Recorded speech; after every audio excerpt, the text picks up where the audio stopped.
साथियों नमस्कार, पुनः आप सभी का स्वागत है आपके इस चैनल देसी लल्लन टॉप यूट्यूब चैनल पर। साथियों, आज मैं बात करना चाहूँगा सहारा के उन पीड़ित निवेशकों की जो अपना आधार कार्ड, पैन कार्ड, बैंक खाता संख्या, केवाईसी वगैरह का सेंट्रल रजिस्ट्रार के पास पहुंचाने का काम कर रहे हैं। इसलिए पहुंचा रहे हैं क्योंकि उनके दिमाग में इस बात को रख दिया गया है कि सेंट्रल रजिस्ट्रार के समक्ष सहारा की क्रेडिट कोऑपरेटिव सोसाइटियों के सर्टिफिकेट की फोटोकॉपी पहुंचाने से, आधार कार्ड पहुंचाने से, पैन कार्ड की छाया प्रति पहुंचाने से, बैंक पासबुक की छाया प्रति पहुंचाने से आपका भुगतान मिल जाएगा। साथियों, ये बात सरासर गलत है। फोटो कॉपी पहुंचाने से आपका भुगतान नहीं होने वाला है। फोटो कॉपी पहुंचाना है तो आपको सहारा के सर्टिफिकेट की मात्र पहुंचाइए, और वो भी इस मकसद के साथ पहुंचाइए कि सरकार के पास आप वेटिंग लिस्ट में पहुंच जाएंगे, आपका प्रार्थना पत्र सरकार के पास एडमिट कर लिया जाएगा और उस पर सरकार सहारा समूह से या सहारा की सोसाइटियों से जवाब तलब करेगा, सवाल तलब करेगा। साथियों, तमाम सारे जगह सीआरसी से भुगतान प्राप्त करने के लिए कैंप लगाए जा रहे हैं।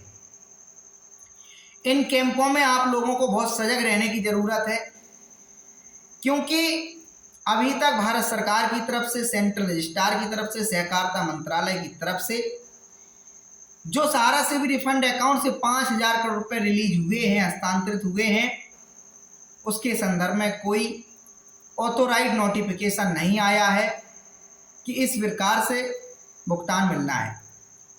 सुप्रीम कोर्ट का आदेश आप लोगों को बताऊं, उसमें लिखा हुआ है, पूर्व जस्टिस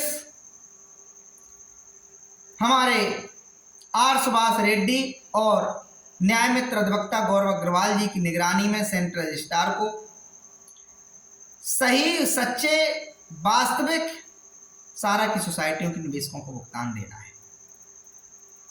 इसके लिए एक सिस्टम विकसित किया जाएगा, और वो विकसित जैसे ही हो जाएगा आप लोगों के समझ सरकार के माध्यम से जानकारी पहुंचाने का काम किया जाएगा। चाहे आप सीआरसी के लिए जो भुगतान के जो कैंप लगाए जा रहे हैं भुगतान प्राप्त करने के लिए, उसमें आवेदन लगाएं या सीधा सेंट्रल रजिस्ट्रार सहकारिता मंत्रालय को भेजें। आपसे मैं कहना चाहूँगा, आप सिर्फ सहारा की सोसाइटी के सर्टिफिकेट की छाया प्रति मात्र लगा दें, एक ऊपर एप्लीकेशन को लिख दें कि हमारा इतना पैसा जमा है, सोसाइटी में है, इतना भुगतान मिलना है और ब्याज सहित इतना मिलना चाहिए। उसको आप by post CP gram portal द्वारा, इसके अलावा प्रधानमंत्री के कार्यालय के पोर्टल द्वारा, इसके अलावा आप स्वयं वहां सेंट्रल रजिस्ट्रार के कार्यालय के समक्ष जाकर उस शिकायती पत्र को दे सकते हैं। आप अपने केवाईसी के साथ कृपया करके खिलवाड़ मत कीजिए। ऐसे Aadhaar card, PAN card, bank passbook को किसी को सौंपना ठीक नहीं है। सरकार गाइडलाइन जारी करेगी, इसके बाद आप लोग जो भी जिस तरीके से सरकार भुगतान करेगी आपके पास सूचना पहुंच जाएगी। ये वीडियो जरा बनाना इसलिए ज़रूरी हो गया है क्योंकि मैं देख रहा हूँ बहुत सारे लोग निवेशकों को यह कहकर गुमराह कर रहे हैं कि आप सहारा की सोसाइटियों के निवेशक हैं और आप इनके सर्टिफिकेट की छाया प्रति को, आधार कार्ड की छाया प्रति को, बैंक पासबुक की छाया प्रति को लगा देंगे तो सेंट्रल रजिस्ट्रार आपका भुगतान कर देंगे। साथियों, ये ठीक बात नहीं है, ये भ्रामक बात है। ये सिर्फ इतना है कि सेंट्रल रजिस्ट्रार के पास आपका यदि भुगतान के लिए शिकायती पत्र पहुंचता है तो सेंट्रल रजिस्ट्रार के पास आप वेटिंग लिस्ट में पहुंच जाएंगे और आपका एक शिकायती पत्र वहां एडमिट कर लिया जाएगा। इसके अलावा साथियों, एक बात को लेकर और प्रश्न चिन्ह उठ रहा है। बहुत सारे लोग 100 रुपये, 200 रुपये, 300 रुपये ले रहे हैं इस बात का कि सहारा से भुगतान दिलाएंगे। अगर वो यह कहकर पैसा ले रहे हैं कि सारा से भुगतान दिलाएंगे, तो वो बात ठीक नहीं है, गलत बात है, फर्जी बात है। यदि वो यह कहकर पैसा ले रहे हैं कि नहीं, ये पैसा इसलिए लिया जा रहा है कि आपका जो फॉर्म है, एप्लीकेशन है, वो जो सेंट्रल रजिस्ट्रार के पास समझ पहुंचाया जा रहा है, इसमें मेहनत कर रहे हैं हम लोग, फॉर्म को फिल कर रहे हैं, आपके साइन करा रहे हैं, इसके बाद इसको वहाँ पहुँचाने का काम कर रहे हैं, ये तो अपना पारिश्रमिक हो गया, मेहनताना हो गया। हालांकि इसमें भी लीगल व्यक्ति की ज़रूरत पड़ती है। इसमें एक वकील तो पैसा लेना अधिकार रखता है, क्योंकि वकील के पास ये ठीक है, वकीलों का काम है। अगर लेकिन कोई व्यक्ति बाहरी तरीके से ये कर रहा है, लेकिन ये कहकर पैसा देना ठीक नहीं है कि सहारा से भुगतान दिलाने के लिए वो पैसे ले रहा है। इसके अलावा साथियों एक बात और कहना है, तमाम सारे संगठन सहारा से भुगतान दिलाने के लिए आंदोलन कर रहे हैं, लड़ाई लड़ रहे हैं, आवाज़ बुलंद कर रहे हैं, विभिन्न विभिन्न तरीकों से आंदोलन किए जा रहे हैं। कई सारे संगठन हाई कोर्ट में पहुंचकर, सुप्रीम कोर्ट में पहुंचकर सहारा के निवेशकों की पीड़ा को पहुंचा रहे हैं, और कई सारे संगठन जमीन पर लड़ रहे हैं, और बहुत सारे संगठन ऐसे हैं जो कोर्ट में भी लड़ रहे हैं और सड़क पर भी लड़ रहे हैं। इसके अलावा विधायक सांसदों को भी ज्ञापन दिलाने का काम कर रहे हैं। तो ऐसे संगठनों पर बहुत सारे लोग सवाल उठा रहे हैं कि आप लोग वसूली कर रहे हैं, सहारा के निवेशकों को गुमराह कर रहे हैं। ऐसे में आप लोगों को जागरूक करते हुए मेरा मकसद है कि आप लोग इस बात को समझिए, वो संगठन कोई भी हो, अगर वो आपसे चंदा ले रहा है, सहयोग ले रहा है, तो उसका मकसद, उनके कर्ताधर्ताओं का मकसद क्या है, वो एक अलग बात है। लेकिन आप जो चंदा देंगे वो इस सोच के साथ देना कि ये संगठन में हम जो पैसा दे रहे हैं वो इसलिए दे रहे हैं क्योंकि संगठन मजबूत हो जाए और संगठन हमारी लड़ाई लड़ सके। यह सोचकर नहीं देना कि हमने जो पैसा दिया है कि संगठन इसके बदले में हमारा पैसा दिलाएगा। साथियों, दिलाने का प्रयास करना बात अलग है और दिलाना बात अलग है।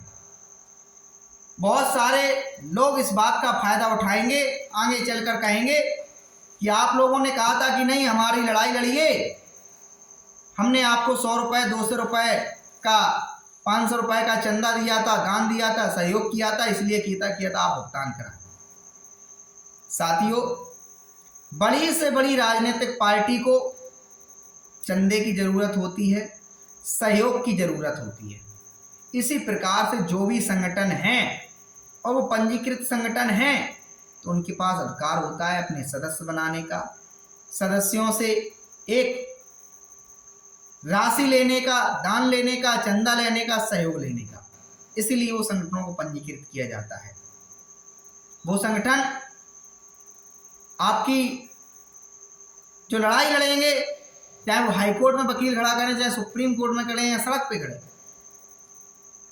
समझ लीजिए कोई भी संगठन बिना पैसों के नहीं चल सकता है।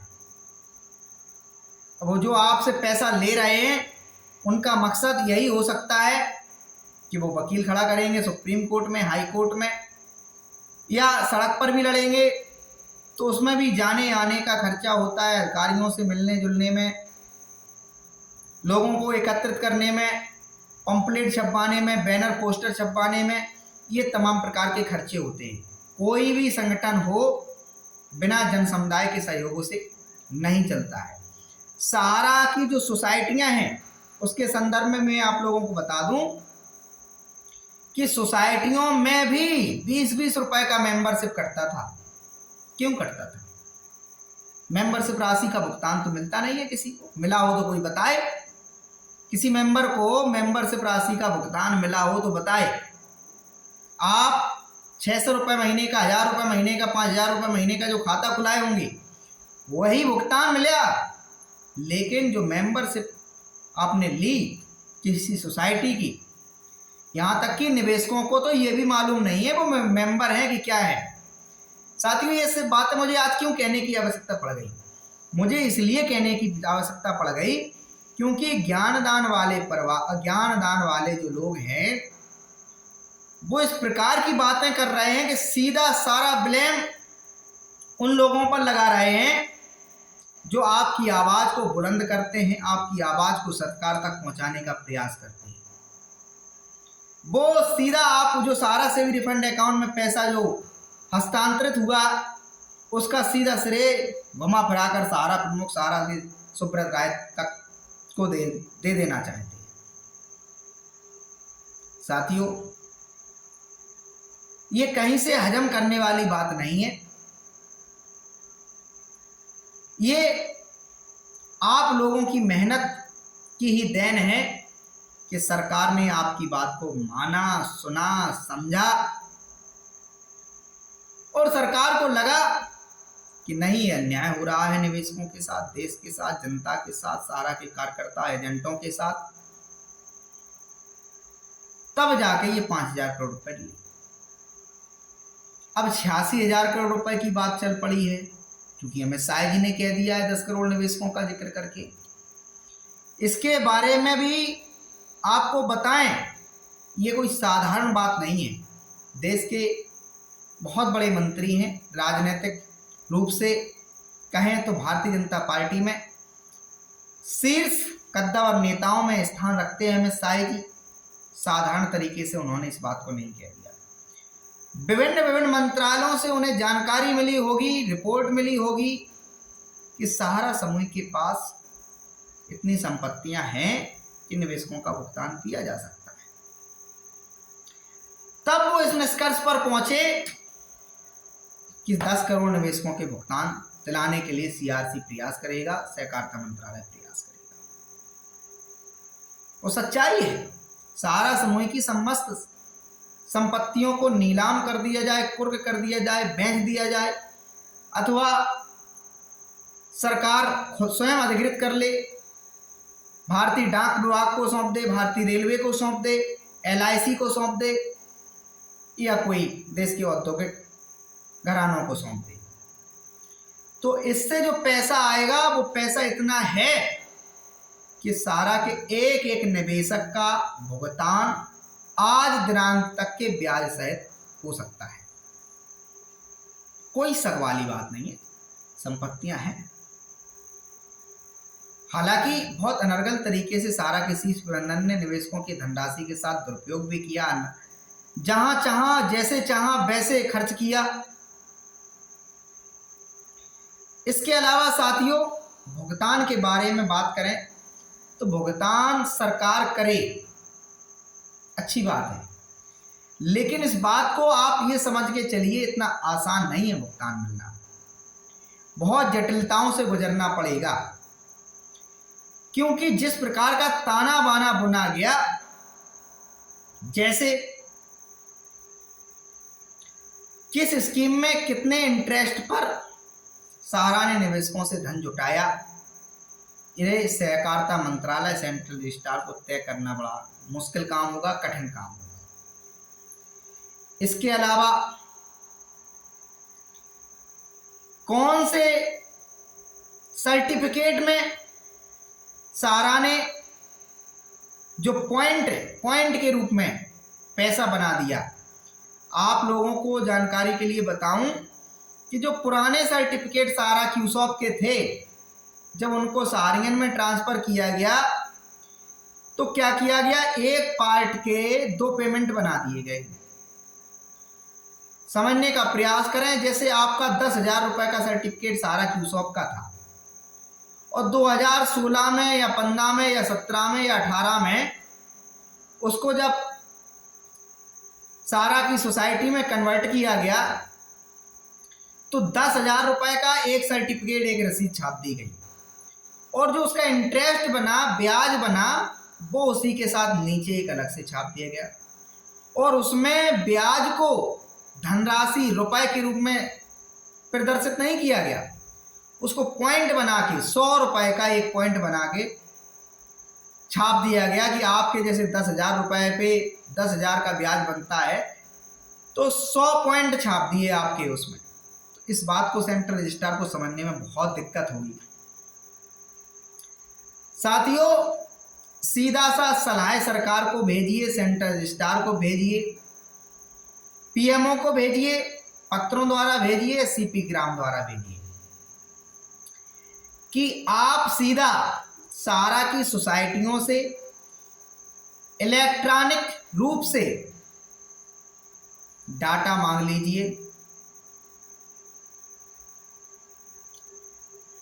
उस डाटे में सब कुछ दिख जाएगा कि आज दिनांक तक उस निवेशक के खाते में कितना रुपए है जमा और कितने सर्टिफिकेट उसके हैं और कितना उसको रिटर्न मिलना चाहिए।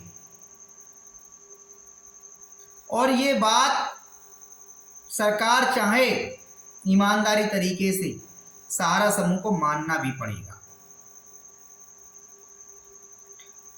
साथियों, मेंबरशिप नंबर जो सहारा के द्वारा जारी किए गए हैं, मेंबरशिप नंबर वो चीज है जैसे सहारा के ब्रांच के रखे कंप्यूटर में मेंबरशिप नंबर को डाला जाएगा, मेंबरशिप नंबर से उस निवेशक की डिटेल निकल के आ जाएगी। तो सेंट्रल रजिस्ट्रार को मेरी सलाह है कि आपको नहीं समझ में आ रहा कि किस निवेशक का कितना भुगतान बकाया है और निवेशकों के सर्टिफिकेट को कैसे वेरीफाई करेंगे, कैसे जानेंगे सर्टिफिकेट ओरिजिनल है या कैसे समझेंगे कि सर्टिफिकेट का भुगतान बकाया है या पूर्व में हो चुका है। तो इसके लिए बहुत अच्छा सिस्टम ये है, सहारा से उनका डाटा मांगिए, उस डाटे में एक एक चीज की एंट्री मिल जाएगी, आज दिनांक तक आपका भुगतान बकाया कितना है। जो ज्ञानदान परिवार वाले और ज्ञानदान वाले ये जो भय भ्रम फैला रहे हैं कि निवेशकों का भुगतान सर्टिफिकेटों में तो लिखा नहीं है कितना होना है, मतलब एक डराने का निवेशक को पुनः प्रयास किया जा रहा है कि आपके स्टार 2 योजना में कह दिया गया 64 माह में हम डबल देंगे, तो उसमें तो लिखा नहीं है 64 माह में आपको दोगुना मिल जाएगा।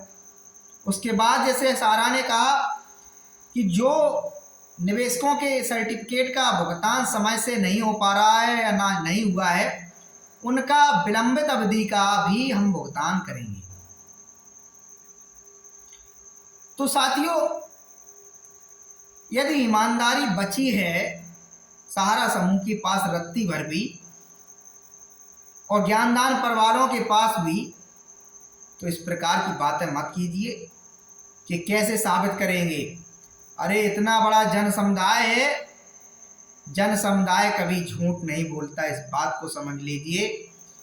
जब सेंट्रल रजिस्ट्रार पोर्टल जारी करेंगे उसमें ऑप्शन डालेंगे कि आपका योजना का नाम लिखिए, निवेश की राशि लिखिए और जन समुदाय लिखिएगा कि स्टार 2 योजना में इतना था, सुपर बीबी में इतना था, सुपर एबी में इतना था, एम बेनिफिट में इतना था, होम पॉइंट में इतना था, ई साइन में इतना था। तो सेंट्रल रजिस्ट्रार को ये बात समझने में देर नहीं लगेगी किस योजना पर कितना ब्याज सहारा ने वापस करने का वादा किया था। साथियों, ये बात बहुत जरूरी थी आप लोगों तक पहुंचाना केवाईसी के बारे में, इसलिए क्योंकि देश में हर रोज हजारों ऐसे मामले आ रहे हैं साइबर अपराध के। लोग ऑनलाइन ठगी कर लेते हैं आपके खातों से और मिसयूज कोई ना कर पाए आपके आधार कार्ड के, बैंक पासबुक के खाते नंबर की डिटेल वगैरह का। इसलिए सजग हो जाइए।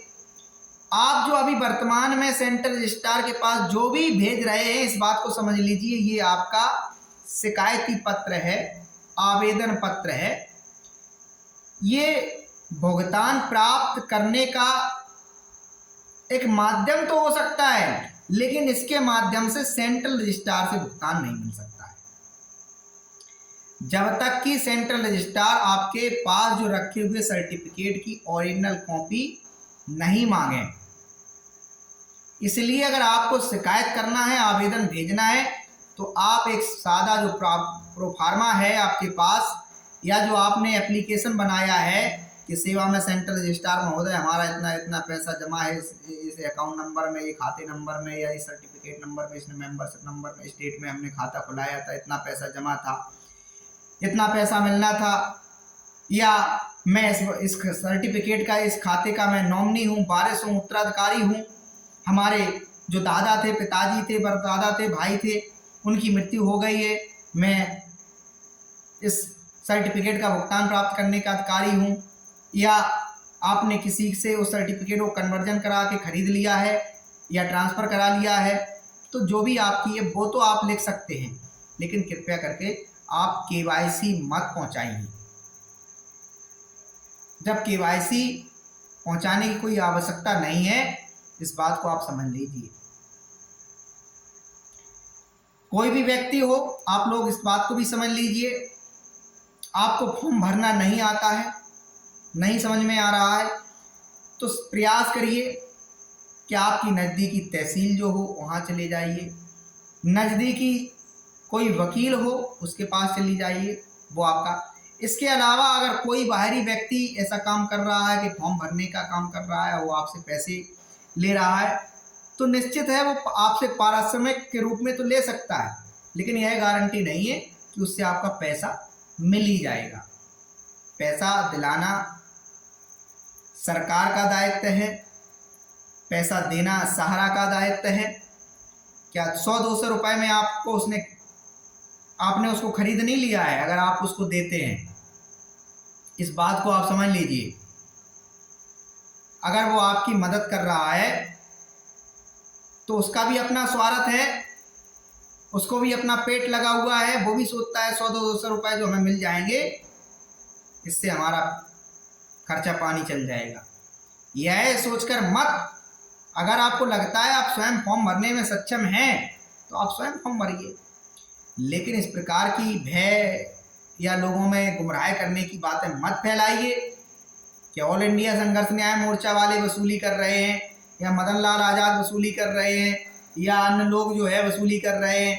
अगर वो ऐसा करते हैं तो बहुत गलत है, और इस मकसद के साथ करते हैं कि नहीं सुप्रीम कोर्ट में अपना वकील खड़ा कर रहे हैं, हाई कोर्ट में अपना वकील खड़ा कर रहे हैं, तो पूर्णतया जायज़ है। जो बात सच है वो सही है, और स्वयं आप सक्षम हैं तो बहुत सुंदर बात है, अपना अपना हाई कोर्ट में, सुप्रीम कोर्ट में जाकर एडवोकेट खड़ा कर दीजिए, बहुत सुंदर बात है। लेकिन कोई भी संगठन हो, इस बात को समझ लीजिए, जब तक उसके पास जन समुदाय से सहयोग प्राप्त नहीं होता है वो आपके लिए नहीं लड़ सकता है, नहीं बात कर सकता है। और अगर कोई संगठन चंदा लेने का काम करता है या सहयोग लेने का काम करता है तो इस बात को समझ लीजिए कि आपके वो 100-200 रुपए से संगठन को मजबूत भी करेंगे, आने जाने में जो व्यय होगा वो खर्च करेंगे, वकील खड़ा कर रहे हों तो वकील का मतलब कि जो क्रियाकलाप हैं वो संगठन पर ही होंगे। समझ रहे हैं ना इन बातों को आप लोग? तो इसलिए अगर आपके दिमाग में किसी प्रकार की ये चीज़ है कि नहीं हमने 200 रुपए की ऑल इंडिया संघर्ष न्याय मोर्चा से रसीद कटवा ली है तो हमें वो भुगतान दे देंगे, तो ये कठिन बात है, पॉसिबल और नहीं है। भुगतान दिलाने का प्रयास करना अलग बात है, भुगतान देना अलग बात है। मुझे ये बातें साथियों इसलिए कहनी पड़ी क्योंकि सहारा के चाटुकार लोग आज भी एक्टिव हैं और कभी भी आपके आंदोलन को कमज़ोर करने के लिए वो इस प्रकार का माया जाल रच सकते हैं। किसी प्रशासनिक बॉडी के समक्ष जाकर कह सकते हैं कि हमारे कार्यकर्ताओं को, हमारे निवेशकों को इस प्रकार से गुमराह किया जा रहा है। हो सकता है कि आप लोग कल के दिन उनकी बातों में आ जाएं। साथियों, मैं पर्सनल रूप से किसी भी संगठन का सदस्य नहीं हूँ, ना ही ऑल इंडिया संघर्ष न्याय मोर्चा का, ना ही कोई अन्य संगठन का। मैं जो भी बातें करता हूँ, जो भी चीज़ें कर रहा हूँ, वो सिर्फ इसलिए कर रहा हूँ कि सारा के निवेशकों की आवाज़ को सरकार तक पहुँचाना है और उस पर सरकार सजगता से कदम उठाए, गंभीरता से कदम उठाए और भुगतान दिलाने की प्रक्रिया में आगे आए। मैं इन बातों को प्रमोट क्यों करता हूं कि आप लोग संगठित हो जाइए, एकत्रित हो जाइए। मेरा मानना है संगठन में शक्ति होती है, एकता में ही ताकत होती है। सरकार भी सुनेगी, सेंट्रल रजिस्ट्रार भी सुनेंगे, गृह मंत्रालय, वित्त मंत्रालय, सरकार की समस्त सांसद विधायक भी सुनेंगे। और अगर कोई संगठन आपका नेतृत्व कर रहा है, क्योंकि जन समुदाय को एकत्रित करना कोई आसान काम नहीं है, उसके लिए किसी संगठन की जरूरत होती है। और जब वो संगठन, अगर मान लीजिए आप भारतीय जनता पार्टी को वोट देते हैं, कांग्रेस को है, आम आदमी पार्टी को है, किसी सपा बसपा किसी कोई भी है, एनीवन पार्टी को वोट देते हैं, तो आप क्या करते हैं बदले में? उम्मीद करते हैं कि इस पार्टी हमारे देश के लिए काम करेगी, हमारे गली के मोहल्ले को अच्छा सुंदर स्वच्छ बनाएगी, हमारे गांव शहर को अच्छा बनाएगी। तो आपका अपना स्वार्थ होता है, उसका अपना स्वार्थ होता है, तो वो संगठन के लोगों का अपना होगा। इस बात को समझ लीजिए, तभी आप संगठन से जुड़िए। मैं तो कहता हूँ संगठनों से जुड़ने की व्यक्तिगत रूप से ऐसी कोई आवश्यकता नहीं है, अगर आप इन चीज़ों पे काम करने के लिए सशक्त हैं। नंबर 1 पॉइंट है सेंट्रल रजिस्ट्रार को, प्रधानमंत्री कार्यालय को पत्रों के माध्यम से अवगत कराना अपनी पीड़ा के बारे में। नंबर 2, सोशल मीडिया पर एक्टिव रहकर सरकार से कहना कि हमारा भुगतान फंसा हुआ है, दिलवाइए, परेशान है। नंबर 3, सांसद विधायकों से मिलना। नंबर 4, आपके पास जो भी धरना प्रदर्शन आंदोलन, जो भी ज्ञापन वगैरह की कार्रवाई होती है, उसमें आप जाकर सम्मिलित हो जाइए। तो साथियों, बहुत इंपॉर्टेंट वीडियो है, आप लोग इस बात को समझ लीजिए, क्योंकि ऐसा चल रहा है देश के अंदर कि सारा के निवेशक अपनी KYC दे रहे हैं। वो ठीक बात नहीं है, अच्छी बात नहीं है। अपने साथ अनहोनी कराने का प्रयास मत कीजिए। देखिए, हर व्यक्ति राम नहीं हो सकता, हर व्यक्ति रावण नहीं हो सकता, और कौन व्यक्ति कब रावण है, कौन व्यक्ति कब राम है, कोई नहीं समझ सकता। इस बात को समझ लीजिए। तो हो सकता है संगठन के अंदर ही कोई व्यक्ति ऐसा चला जाए जो आपके कागज का मिसयूज कर ले, KYC का मिसयूज कर ले। इसलिए सजग रहने की आवश्यकता है।